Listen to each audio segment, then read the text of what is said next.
بھلا جب ہم مر گئے اور مٹی اور ہڈیاں ہو گئے تو کیا پھر اٹھائے جائیں گے؟ اور کیا ہمارے باپ دادا بھی جو پہلے ہو گزرے ہیں؟ کہہ دو کہ ہاں، اور تم لوگ ذلیل ہوگے۔ بس وہ تو ایک زور کی آواز ہوگی اور یہ اسی وقت دیکھنے لگیں گے اور کہیں گے ہائے کم بختی ہماری، یہی جزا کا دن ہے۔ کہا جائے گا کہ ہاں، وہی فیصلے کا دن جس کو تم جھوٹ سمجھتے تھے۔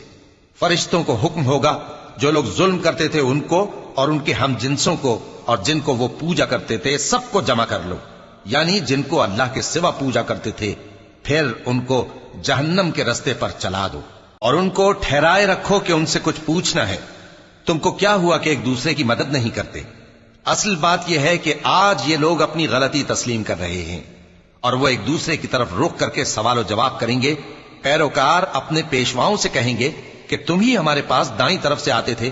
وہ کہیں گے نہیں، بلکہ تم ہی ایمان لانے والے نہ تھے اور ہمارا تم پر کچھ زور نہ تھا، بلکہ تم ہی سرکش لوگ تھے۔ سو ہمارے بارے میں ہمارے پروردگار کی بات پوری ہو گئی کہ اب ہم عذاب کے مزے چکھیں گے۔